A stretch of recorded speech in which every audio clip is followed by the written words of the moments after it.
group. I'm glad that I got to meet everybody and present my work to a lot of the professors that have guided me and then mentored me to this stage in my education.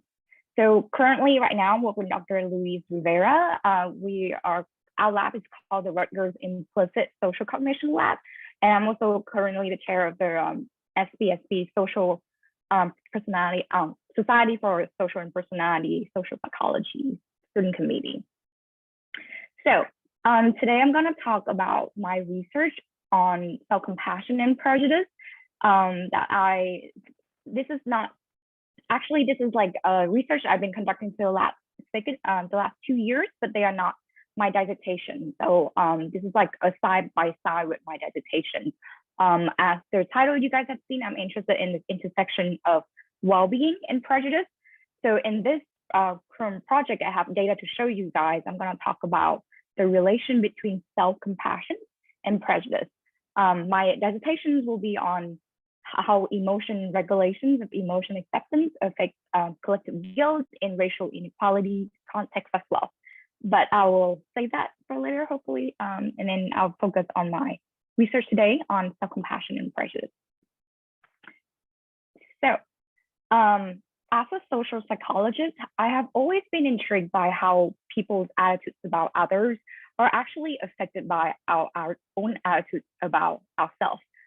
Research in social psych suggests that hating on our group, hating people who do not belong in the same social group with us is functional. It is functional in protecting and boosting a positive image of ourselves, our in-group, and especially when there's an image threat. So for example, if I belong to the green group, then hating on the red group makes me feel better about my group. And since my identity is tied with my group identity, I like to feel good about my group so I can feel good about myself. So in different words, holding prejudiced attitudes about our group can be really functional in boosting one's self-esteem and protect it from criticism. And that really troubles me when I read the research. When I feel like people should be able to feel good about themselves, right? But is there a way for them to feel good about themselves, but in a less defensive way about their status, about their in-group? Is there a way for people to be less likely to engage in defensive out-group hate for the sake of boosting their own positive image? And that's when I come across self-compassion. And more specifically, I came across it when I was taking a class with Dr. Sandoz in the acceptance and commitment therapy. I assume many of you guys here are already well-versed in the self-compassion literature, so I would try my best to not mess it up when I'm talking about it. So similar to self-esteem, self-compassion is a positive attitude toward ourselves. When failures, negative traits, criticism are threats to self-esteem, they are not threats to self-compassion. People can still be compassionate toward themselves without, regardless of their negative traits or their in-group's negative image. So what is exactly self-compassion entail?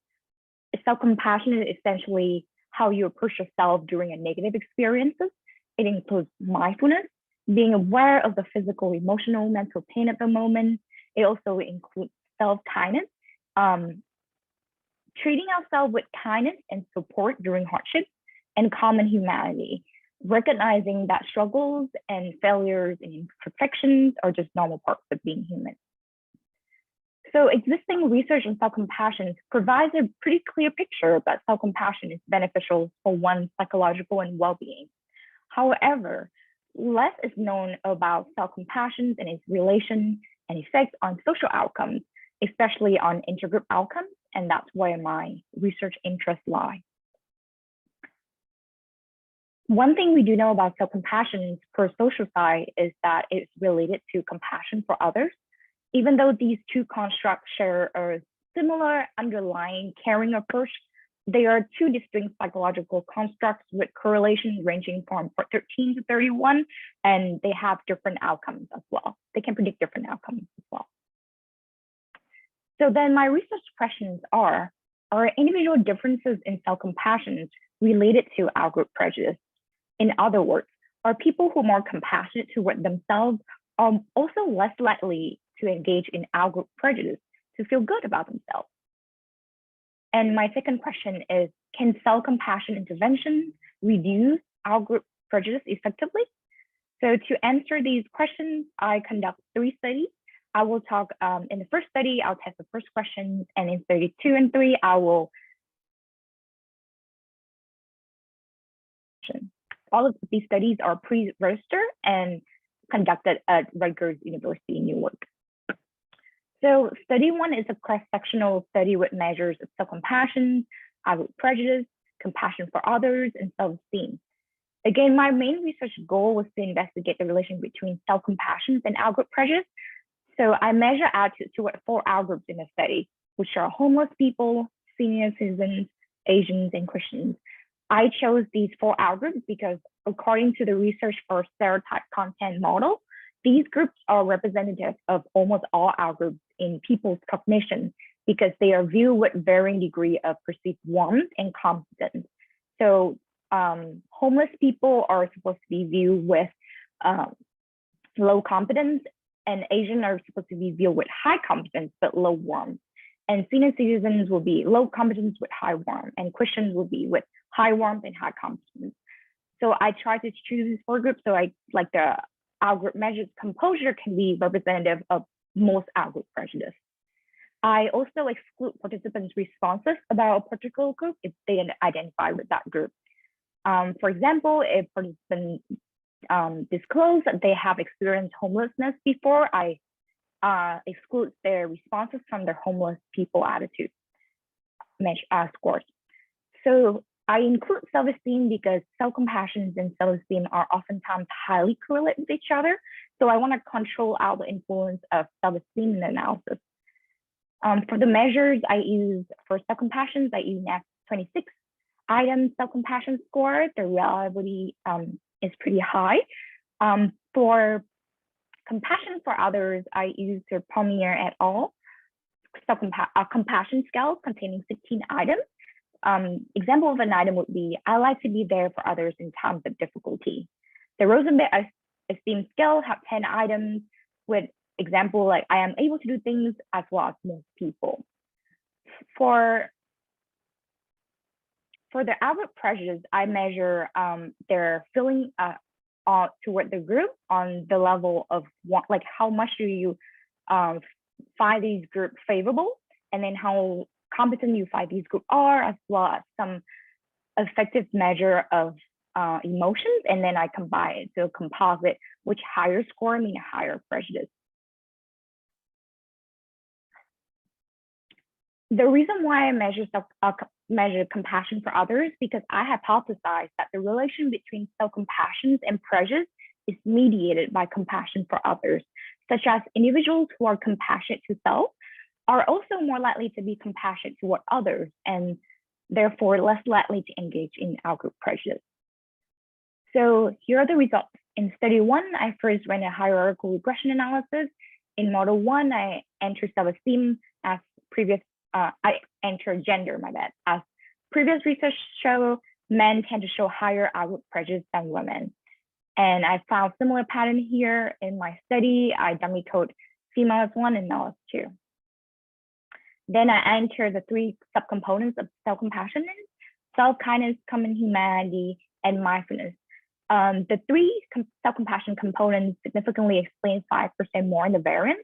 However, out of the 3 self-compassion components, only common humanity emerged as a significant predictor of outgroup prejudice, with people higher on common humanity report lower levels of prejudice. And last, I entered self-esteem in model 3 to control out the influence of self-esteem on outgroup prejudice. As you can see here, self-esteem did not emerge as a significant predictor of outgroup prejudice, and common humanity predicted outgroup prejudice even when controlling for self-esteem. Since common humanity was the only self-compassion component that significantly predicted outgroup prejudice, I tested the mediation model with common humanity as the predictor and prejudice as the outcome variable. Compassion for others as a mediator. The mediation model was statistically significant. I used Hayes process macro model for it with mediation for mediation with 10,000 bootstraps. we found that individuals with higher common humanity who view their failures and struggle as normal parts of being human are also more likely to be compassionate toward others and therefore less likely to hold negative attitudes about our group. So then now we know that there's some correlations between common humanity of a component of self-compassion and prejudice. In study 2, I conducted to test the effect of a self-compassion intervention on prejudice attitudes. In our studies, participants were randomized into either a self-compassion or control group, and then I measured their anti-fat and anti-gay attitudes. So the reason why we choose these 2 groups instead of the other 4 groups, because based on study 1, the average of the prejudice score was not that high either. There was pretty low prejudice score.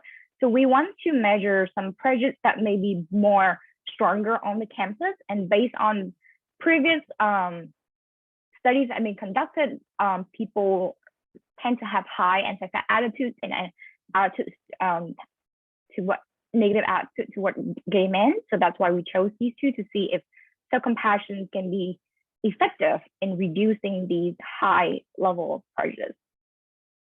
Participants' anti-fat attitudes were assessed with a feeling thermometer and 3 items adapted from their AFA by Crandall. Some of the items of the AFA include, for example, like I don't like fat people that much. Fat people make me somewhat uncomfortable, and people responded from strongly disagree to strongly agree. And then participants' attitudes toward gay men were assessed with a feeling thermometer and 3 items from their anti-gay attitude by Herrick. And some of the items from the ATG are, I think male homosexuals are disgusting. Male homosexuality is their perversion. And participants respond to each item on a 5-point scale, ranging from strongly disagree to strongly agree. So before they were given the self-compassion writing, all of them were asked to recall a negative event that made them feel bad about themselves. And then participants in the self-compassion complete a self-compassion writing exercise, while participants in the control conditions did not. More specifically, the self-compassion writing exercise includes 3 prompts. Participants are asked to write about, describe what they felt during the event in an objective and unemotional fashion to induce mindfulness. They are asked to express understanding, kindness, concern toward themselves or what they experienced to induce self-kindness. And then they are asked to write out ways in which people also experience events that are similar to theirs to induce common humanity. As you can see here on the x-axis, there's their attitudes, the scores of the anti-fat attitudes and the anti-gay attitude are already combined and standardized. It was standardized and then combined and average. So self-compassion interventions were helpful in reducing anti-fat attitude. So participants who complete their writing, self-compassion writing exercise show significantly lower levels of anti-fat attitude. For anti-gay attitudes, their difference was not statistically significant, even though it was trending the way we wanted to trend. So then my next question would be, since in these studies, we have already been measuring explicit attitudes, which are attitudes and beliefs that we have about a group on a conscious level that we are fully aware of. There's also research on implicit bias, which is negative attitudes that are unconscious, that lie below the surface, that may influence our behaviors, but outside of our awareness. So I'm interested to see if self-compassion can reduce its implicit bias as well. So study 3 was identical to study 2, but we include 2 measures of implicit bias. We have measures of implicit bias against gay men and implicit weight bias. Both of these are measured with implicit association tests. And I forgot to mention about the sample size. Sorry about that. But since most of the 3 studies have been conducted on Rutgers New York campus, they are really ethnically diverse. The majority, like 38%, ranging from 33 and 38% are Hispanics or identify with Latinx, any racial background. And then a lot of them, we have around 18 to 20% white participants, and we have around 20% of Black participants and Asians as well. It's a pretty diverse sample because Rutgers Newark is one of the most diverse campus in the United States.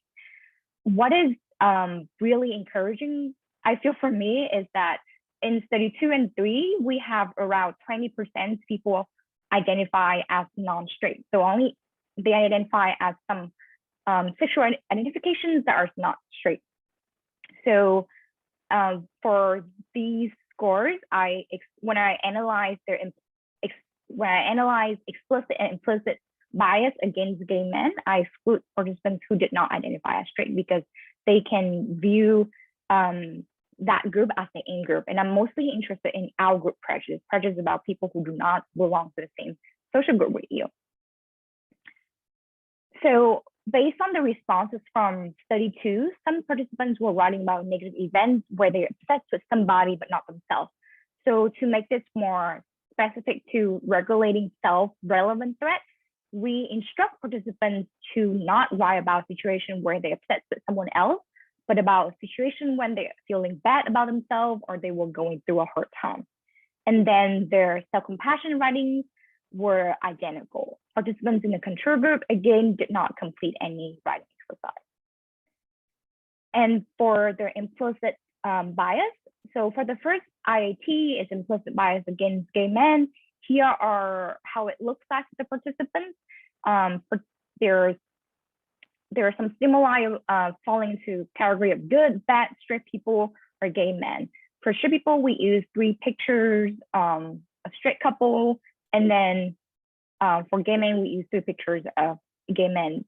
The procedures of this implicit association test is standard. We use the format and programming from the Project Implicit website, switch it with our chosen stimuli. So when doing the IAT, participants have to quickly categorize their central stimuli on their screens to either of the sides using the E or the I key. So there are 7 blocks in total. There are 3 blocks of testing, so participants can get used to the test. And then they have 4 critical blocks. In 2 of the critical blocks, good will be paired with straight and bad will be paired with gay men. And in the other 2 critical blocks, good will be paired with gay men and bad will be paired with straight people. We also counterbalance the order of when the blocks appear as well. So the idea is that the quicker participants associate bad with gay men, the higher implicit bias against gay men they may have. And similarly for the IAT weight bias, here's other measures and stimuli that we use.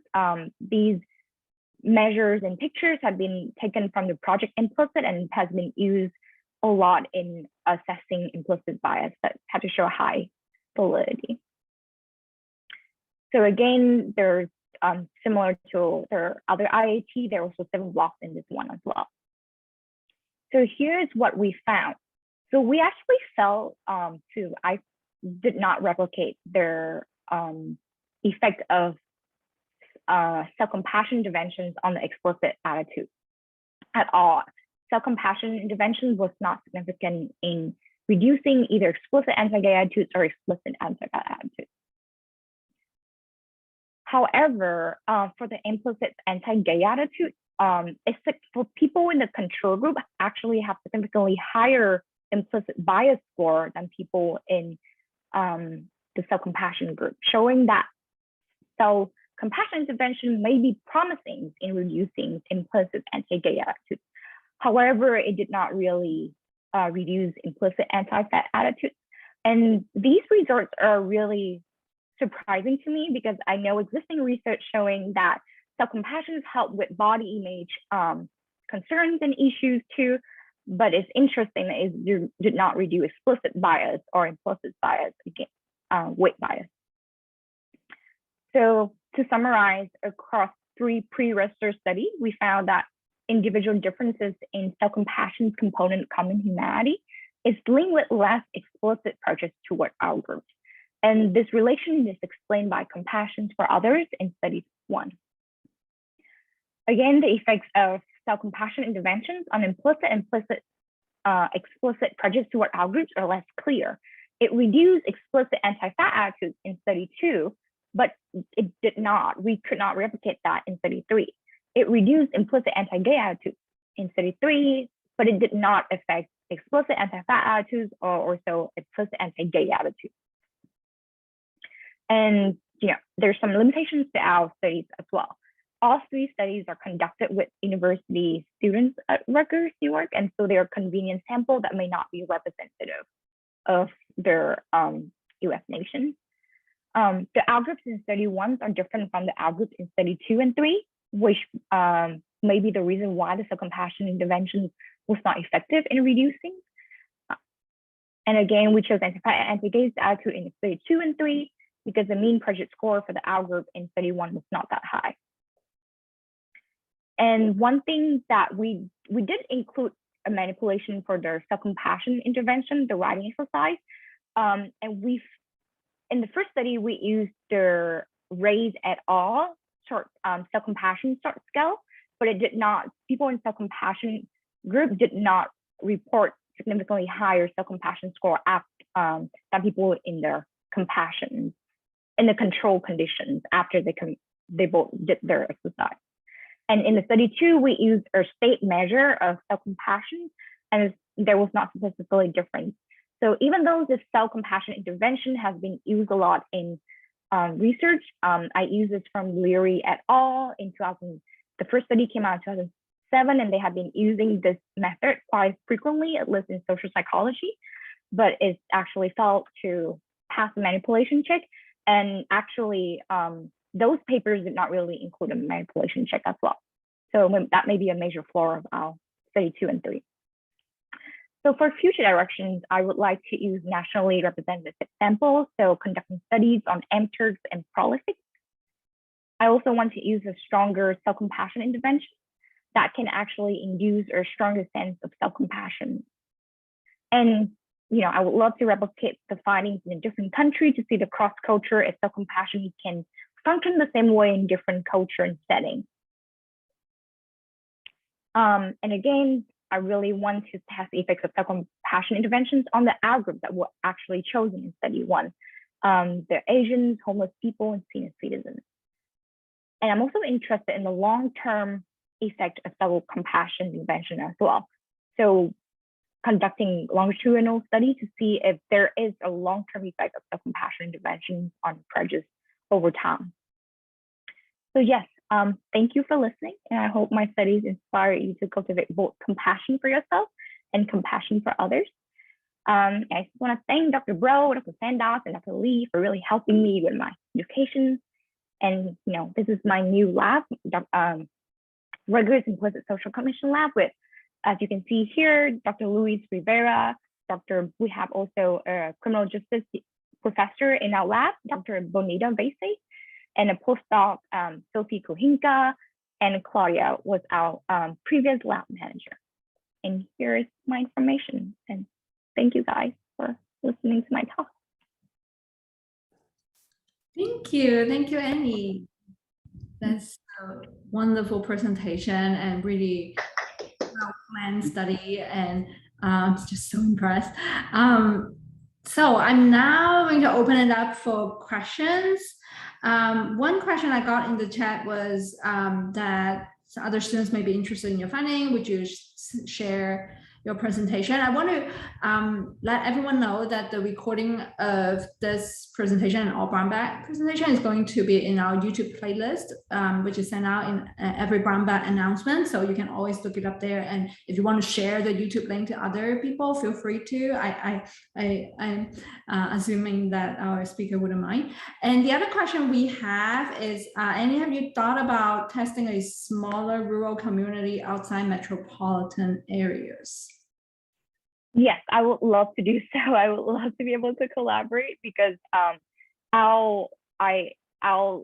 we do know that our sample is kind of unique, is really diverse. So because they are so diverse, they are so used to seeing our groups, and we also have I feel like compared to normal sample, like whenever I was conducting study in UL Lafayette, not many people disclose their sexual orientation as non-straight. So maybe people are more willing to disclose their sexual identifications here, which indicate that the floor level of prejudice and bias in these regions may not be that high. So self-compassion may not matter in, this region at all. So I would love to be able to study in smaller and rural areas when they have less access to, less contact with our group. Thank you. And y'all feel free to unmute yourself and ask. And or if you feel more comfortable typing in the chat, that also works. Do we have any other questions from students particularly? So we have Lara here who asked a question earlier in the chat, and then Taylor, Christine, Kathy, Prince. Am I missing anyone? Yeah, no. Cheyenne. How can I miss Cheyenne? Anyone? Yeah, I just wanted to say that it was a really good presentation, super eloquent, made a lot of sense.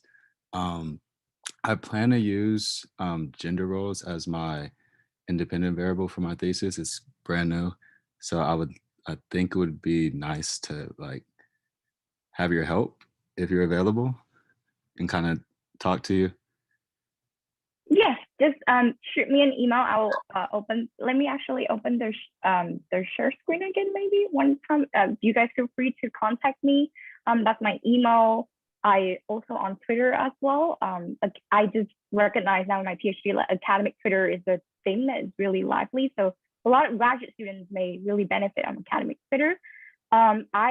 It's so interesting that you talk about gender role, because I actually did some, I actually test if gender can moderate this effect, right? So I test self-compassion, and they're moderate with gender. So basically like a 2x2 gender and self-compassion intervention. But surprisingly, there was not that many significant effects there, but high in general. I was expecting female to have higher weight bias, implicit weight bias and explicit weight bias, because we are more pressured to beauty norms, but actually men was the male populations were actually highest in their weight bias, both explicitly and implicitly. So I have some interesting gender finding as well that I would love to discuss with you. That's wonderful. Other questions from our students, audience? Dr. Rosencraft has a question in the chat, and y'all could keep thinking about questions. I'm sure y'all have tons. Dr. Rosencraft asked, was there any record of what students imagined to induce the mindset you wanted? Yes, so I actually, they did the writing test, so I actually have their RA in the record of actually coding their writing responses to make sure that if they meet the criteria, they're actually doing what they are being asked to do as well. And most people actually do. In study 2, I feel like it was harder because some people were talking about negative events that was not their fault. So for example, they talk about experience of discrimination. So it would be hard to be self-compassion if it's like an external factor. It doesn't really make more sense because it's not like a self-threat thing that you have to regulate. Is there external threat and it's the real experience of discrimination that you're experiencing. So I plan to do more with those writing, coding those responses, and to really figure out there. Thank you, Annie, because that's what I thought would be challenging, was getting them to think about what you wanted them to think about. It's easier for people to think about, it seems like, the other ways that other people upset them. And then on your self-compassion, oh wait, no, actually, Annie, I can't remember what slide it was. Oh, no, I know it was your measurement of outgroup prejudice, but that was really through your implicit association test, huh? For those 4 different groups. Oh, like further, are you talking about the first study correlation data with 4 outgroups? Mm-hmm. I only measure explicit attitudes for those ones. Those were the first online studies. So I didn't measure any implicit. I only measure explicit. Okay, thank you. It's very interesting, Annie. I'm very excited. Thank you. I saw Dr. Lin's hand is up. Okay, Annie, it's so good to see you again. I actually had a question about your mediation results. If I am not mistaken, you conducted the mediation analysis using a cross-sectional sample, right? Right. Okay. So we know that mediation has this, it's a causal concept. So did you try the other direction? Because from self-compassion to the mediator and then to the prejudice, did you test the other direction just to address the mediation results using a cross-sectional sample? Yes, I do admit that one of the limitations of my study too is mediation with correlational data is always tricky because the right way would to be in a future study I actually need to test the mediation model with a self-compassion intervention and to see it works. But to answer your questions, yes, I did switch it around a lot. So I switched it out prejudice as the IV and common humanity with their DZ to see if it was just that actually higher prejudice people just don't like, they just have low common humanity in general. And that didn't really, it was not significant. I also switched out common humanity and compassion for others because correlations. So I could switch out and do a bunch of mediation model, but this is the one that was significant. And we actually wired this paper under review, so I'm excited. Hopefully it will get accepted. So I can congratulations. Yeah, I had another question about the intervention. So I was wondering, sometimes we would see that self-compassion interventions they would test the results of the effectiveness of the intervention, actually sometime after the intervention. And I know that your result was based on the report right after the intervention, or did you leave any time in between? So in between, they did. Yes, that was a really good question. I didn't really have any filler task.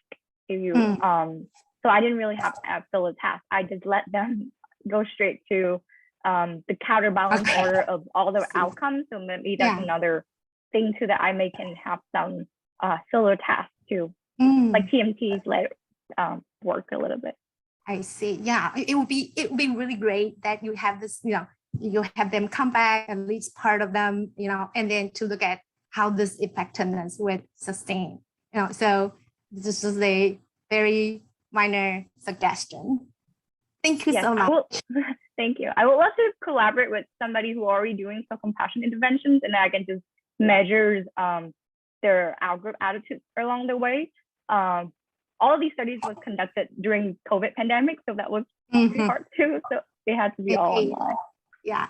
Well, congratulations. I'm so proud of you. Thank you. I think Dr. Michael is next.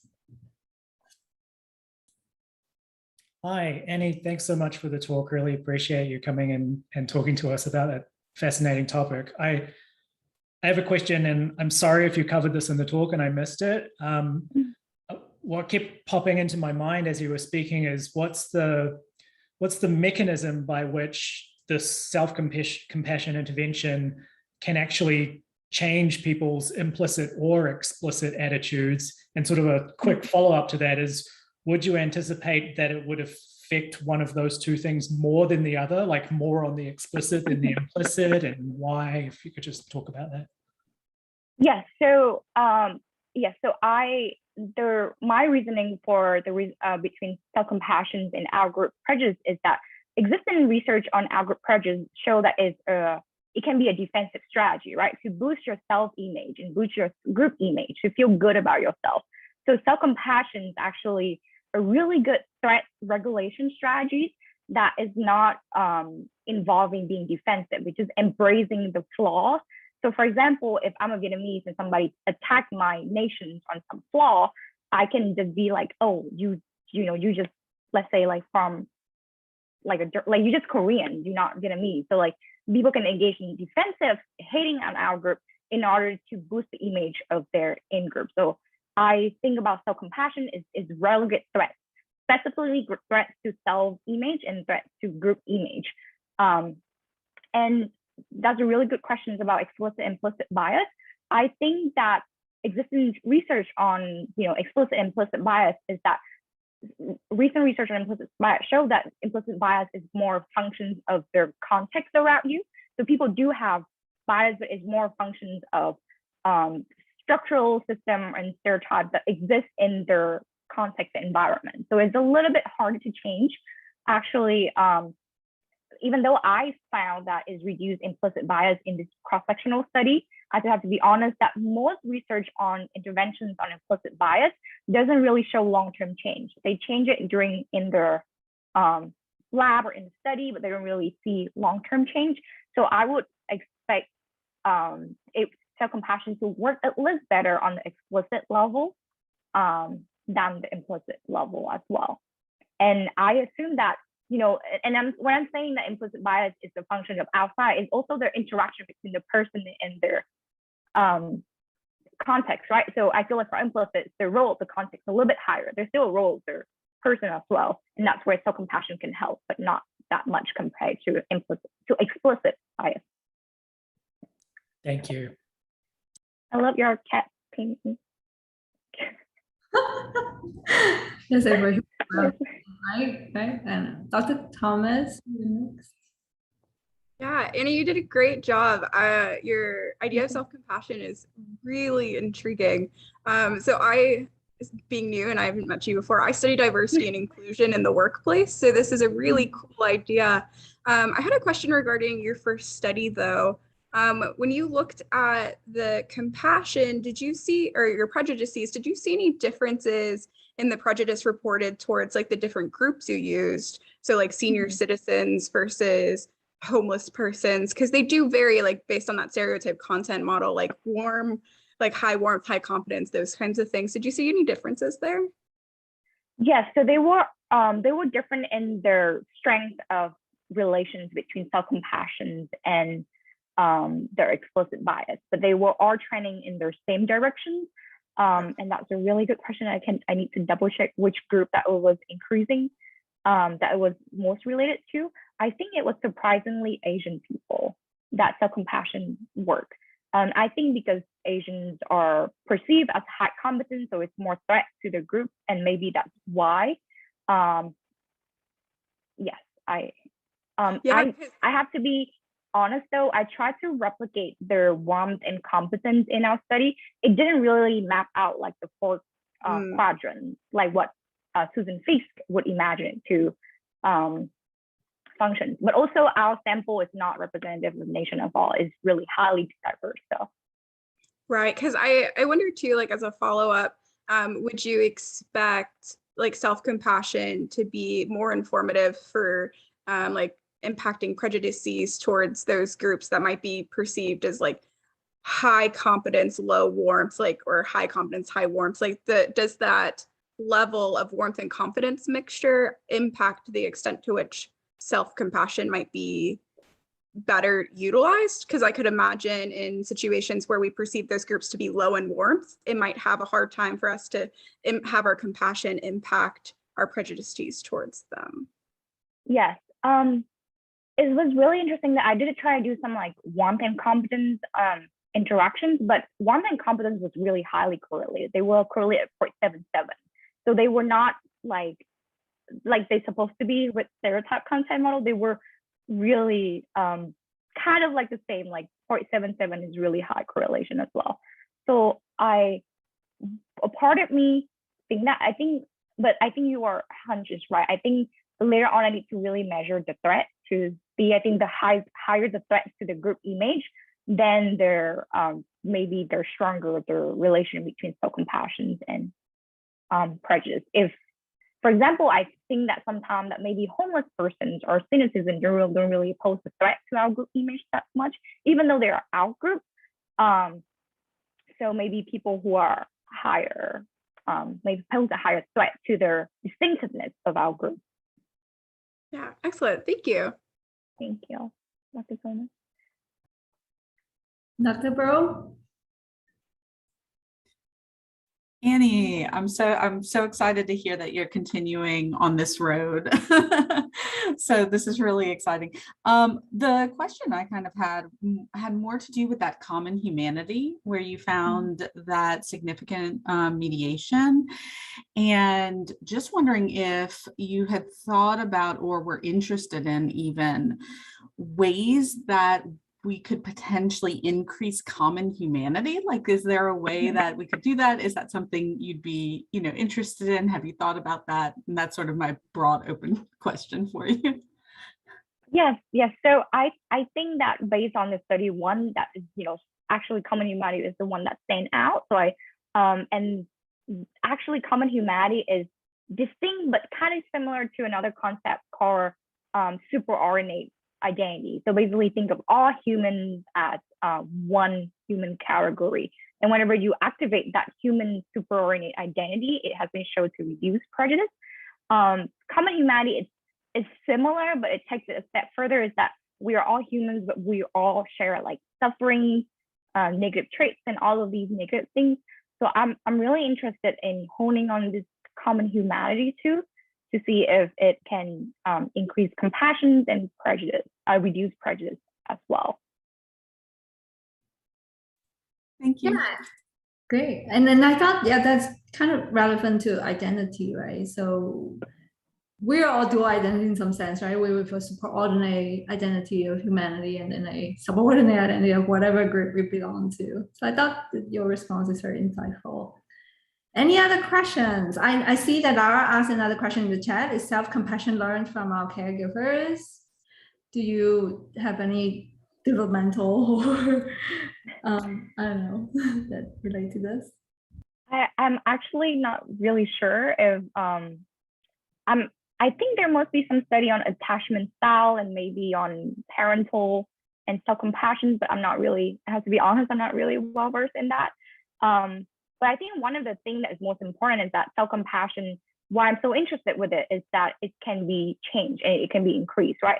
Some other trait measures that can be hard to actually induce a stable change. I think self-compassion interventions, there's so many meta-analysis that shows that it can, with the right interventions, self-compassion, you can actually increase your sense of self-compassion through time. So I'm not sure. Yeah, so I think that's my answer. Even I'm not sure about the literature, but I do know that it can be changed and increased. Thank you. Other questions? If I can add a little bit about that, well, if we look at our internal working models of self and others, and definitely, like Annie said, those internal working models with templates could definitely be revised or reformulated.